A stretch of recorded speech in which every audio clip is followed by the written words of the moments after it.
የንጋት ፖስትን የሳምንቱን አበይት የፋይናንስ ዜናዎች ዋናዎቹን በማስቀደም ጀምራለሁ። ኢትዮጵያ በዘንድሮ 6 ወራት ብቻ 2.3 ቢሊዮን የአሜሪካን ዶላር የውጭ ቀጥተኛ ኢንቨስትመንት ስለመሳቧ የጥር ወር የሸቀጦች ዋጋ መጠነኛ የሆነ ጭማሬን አሳይቷል ስለመባሉ፣ የዶላር ዋጋ በጥቁር ገበያው ከፍተኛ የሆነ ቅናሽን ስለማሳየቱ፣ ኢትዮ ቴሌኮምና ሳፋሪኮም አሁንም ሌላ የዋጋ ጭማሪን ስለማድረጋቸውና የኢትዮጵያ አየር መንገድ በመጀመሪያው ግማሽ የበጀት ዓመት የ4.4 ቢሊዮን የአሜሪካን ዶላር ገቢን ስለማግኘቱ በዛሬው አበይት የፋይናንስ ዜናዎች የምነግራችሁ ነው የሚሆነው።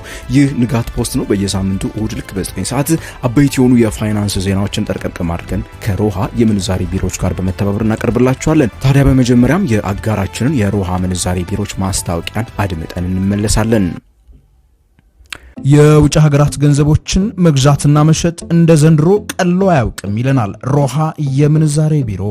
ለውጭ ሀገር ጉዞ ገንዘብ ቢያስፈልጎት ዶላር ሆነ ዩሮ፣ ሪያል ሆነ ድራም ሁሉም እኛ ጋር አለ። ወደ ኢትዮጵያ በመጡበት መሸጥ ቢያስፈልጎት ይሄው አዋጭ ዋጋ ከመልካም መስተንግዶ ክብሮት ተጠብቆ በሮሃ የምንዛሬ ቢሮዎች ይጠብቆታል። ሮሃ የምንዛሬ ቢሮ በአዲስ አበባ ሳር ቤት በአዳምስ ፓቪሊየን ግራውንድ ፍሎር ላይ፣ በካዛንቺስ ማህቡባ አፓርትመንት ቢልዲንግ ግራውንድ ፍሎር፣ እንደዚሁም በድሬዳዋ ከተማ በብሎሰም ሆቴል ግቢ ውስጥ እናንተን ደንበኞቹን ለማስተናገድ ይጠብቆታል።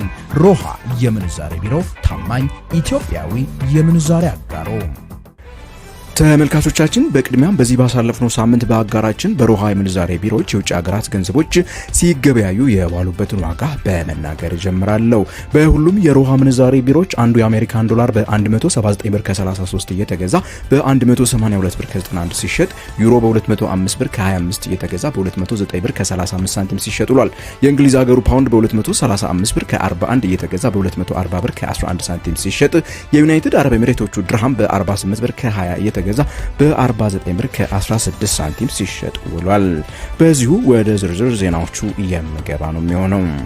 በዘንድሮ የ2018 የበጀት ዓመት ግማሽ ዓመት ኢትዮጵያ ከውጭ ቀጥተኛ ኢንቨስትመንት 2.3 ቢሊዮን የአሜሪካን ዶላር ማግኘቷን የኢንቨስትመንት ኮሚሽን በዚህ ባሳለፍነው ሳምንት ይፋ አድርጓል።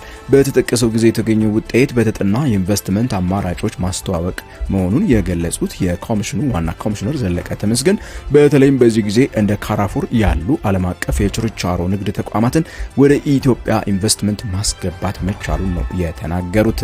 በተጨማሪም የኢትዮጵያ ኢንቨስትመንት ኮሚሽን በተጠቀሰው ግማሽ የበጀት ዓመት ብቻ 245 የአገር ውስጥ ኢንቨስተሮችን በፌዴራል ደረጃ አዲስ ኢንቨስትመንት ፍቃድ መስጠቱ የተነገረ ሲሆን ይህም ከቀደመው ዓመት ተመሳሳይ ወቅት ጋር ሲነጻጸር 20 በመቶ እድገት እንዳለው ይፋ ተደርጓል።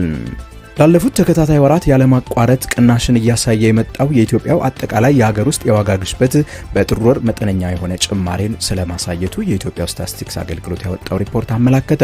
እንደ አገልግሎት መስሪያ ቤቱ መረጃ ከሆነ በጥር ወር 2018 ዓ.ም በአጠቃላይ የዋጋ ግሽበት መጠን ከቀደመው ወር በ9.8 በመቶ ጭማሬን ስለማሳየቱ ነው የተነገረው።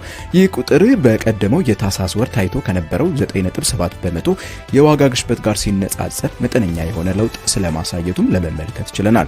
ይሁንና የዘንድሮ የጥር ወር አጠቃላይ የዋጋ ግሽበት ከቀደመው የ2017 ዓ.ም ተመሳሳይ ወቅት ጋር ከነበረው 15.5 በመቶ ጋር ሲነጻጸር ከፍተኛ ቅናሽ ማሳየቱን ለመመልከት ችለናል። በጥር ወር ለታየው ታዲያ መጠነኛ የሆነ የዋጋ መጨመር በዋናነት የምግብና የአልኮል ያልሆኑ መጠጦች ዋጋ በ10.4 በመቶ መጨመራቸው እንደ ዋነኛ ሰበብ ተቀምጧል። በተለይም አትክልት፣ ስጋ፣ የወተትና ወተት ተዋጽኦ፣ እንቁላል፣ ፍራፍሬና ዘይት እንዲሁም ስኳር ዋጋቸው መጨመራቸው ለዚህ ለጥር ወር 2018 ዋጋ መጨመር ምክንያት ሆነው ተጠቅሰዋል። ባለፈው ሳምንት የኢትዮጵያ ብሔራዊ ባንክ ያወጣውን ታሪካዊ የሆነ የምንዛሬ ገበያ ውሳኔ ተከትሎ የዶላር ዋጋ በትይዩ ገበያው በከፍተኛ ሁኔታ ዋጋው ማሽቆልቆሉን በዚሁ ባሳለፍነው ሳምንት ሰምተናል። የካቲት 4 2018 ዓ.ም በወጣው አዲሱ የብሔራዊ ባንክ መመሪያ መሰረት ከዚህ ቀደም በውጪ ምንዛሬ ዝውውር ላይ ተጥለው የቆዩ ማነቆች በከፍተኛ ሁኔታ መላላታቸው ይታወሳል። ታዲያ ይህንን ውሳኔ ተከትሎ የዶላር ዋጋ በጥቁር ገበያው ከውሳኔው አስቀድሞ ደርሶበት ከነበረው 190 ብር አሽቆልቁሎ እስከ 182 ብር ብር መድረሱን ነው የሰማነው።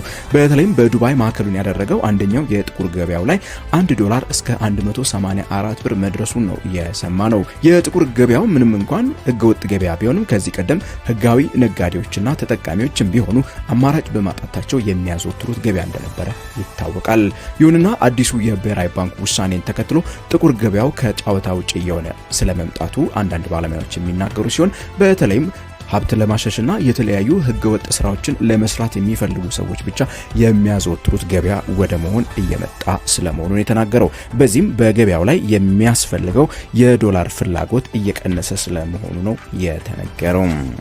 ከጥቂት ወራት አስቀድሞ ከፍተኛ የሆነ የዋጋ ጭማሪ በማድረጋቸው ምክንያት ከፍተኛ የሆነ መነጋገሪያ የነበሩት ሁለቱ የኢትዮጵያ ብቸኛ የቴሌኮም ኦፕሬተሮች ሳፋሪኮም እና ኢትዮ ቴሌኮም በድጋሚ የዋጋ ጭማሪን ስለማድረጋቸው በዚህ ሳምንት እንዲሁ ሰምተናል። የቴሌኮም ተቋማቱ ለዋጋ ጭማሪው እንደ ዋነኛ ምክንያትነት ያስቀመጡት የኢትዮጵያው አደጋ መከላከልን የመቋቋም አቅምን በራስ አቅም ለመገንባት መንግስት ባጸደቀው አዲስ አዋጅ መሰረት የተጣለባቸውን ግዴታ ለመወጣት መሆኑን ገልጸዋል። አዋጁ እንደሚለው ከሆነ የቴሌኮም ተቋማት የዳታና ድምጽ ሽያጫቸው ላይ 5% ክፍያን በመሰብሰብ ለፈንዱ እንዲያስገቡ ይደነግጋል። ይህ የአደጋ ስጋት ምላሽ ፈንድ ከተለያዩ 17 ዘርፎች ገቢውን እንደሚያሰባስብም እንዲሁ ተነግሯል። ይሁንና አንዳንድ አስተያየት ሰጪዎች ኃላፊነት እንደሚሰማው ተቋም ኢትዮ ቴሌኮም በቅርቡ ዋጋ እንደመጨመሩ የተጠቀሰውን ክፍያ በደንበኞቹ ፈንታ ራሱ መሸፈን ነበረበት በማለት ይከራከራሉ። በስተመጨረሻም የአፍሪካ ቁጥር 1 የሆነውና ከዓለማችን 50 ቀዳሚ አየር መንገዶች አንዱ የኢትዮጵያው አየር መንገድ በዘንድሮ ግማሽ የበጀት ዓመት ገቢውን 4.4 ቢሊዮን የአሜሪካን ዶላር ስለማድረሱ ነው የተሰማው። ውጤቱ ከቀደመው የበጀት ዓመት ተመሳሳይ ወቅት ጋር ሲነጻጸር የ15% ብልጫ ያለው ሲሆን ከእቅድ አንጻርም ቢሆን የ2% ብልጫን አሳይቷል። የኢትዮጵያ አየር መንገድ የበጀት ዓመቱ እድገት በተለያዩ ዘርፎች የተገኘ መሆኑን ተናግሮ የካርጎ አገልግሎት እድገቱ ግን ለተቋሙ ገቢ ማደግ ሁነኛው ሞተር ስለመሆኑ ነው ይፋ የተደረገው። በሌላ መልኩ የኢትዮጵያ አየር መንገድ እንግዲህ ከተለመዱት የአየር መጓጓዣ አገልግሎቶች በተጨማሪ በተጠቀሰው ጊዜ ለግዙፉ የዓለማችን አውሮፕላን አምራች ተቋም ቦይንግ የአውሮፕላን ምርት ግብዓቶች በማቅረብ 2.5 ሚሊዮን የአሜሪካን ዶላር ገቢንም በዚሁ በተጠቀሰው 6 ወር ስለማግኘቱ ነው የሰማነው። ይሁንና የዘንድሮ ግማሽ ዓመት የበጀት ዓመቱ ማለት ነው ለአየር መንገዱ በፕሬዝዳንት ዶናልድ ትራምፕ የቪዛ ፖሊሲዎች ምክንያት ፈተናን ይዞበት እንደመጣም የተቋሙ ዋና ስራ አስፈጻሚ መስፍን ጣሰው ጠቅሰዋል። የተወደዳችሁና የተከበራችሁ የንጋት ፖስት ቤተሰቦች ለዚህ ሳምንት ያጠናቀረላችሁ ታዲያ አበይት የፋይናንስ ዜናዎች እስካሁን እንዳመጣችኋቸው ናቸው። ለዚህ ቻናል አዲስ ከሆናችሁ ሰብስክራይብ ማድረግ እንዳትረሱ። ከኢትዮጵያ ውጭ ካላችሁ ጆይን በሉ። አስተያየትና ጥያቄዎቻችሁን እንደተለመደው እንደ ሁልጊዜውም ከታች ኮሜንት ሴክሽን ላይ አስቀምጡልን። ላይክ እና ሼር ብታደርጉም ለብዙዎች ቪዲዮ እንዲደርስ ታደርጋላችሁ። በቀጣይ ሳምንት በሌላ አበይት የፋይናንስ ዜናዎች እስከምንገናኝ ታዲያ ከንጋት ፖስት የምሰናበታችሁ እኔ ገሜ ብርሃኑ ነኝ።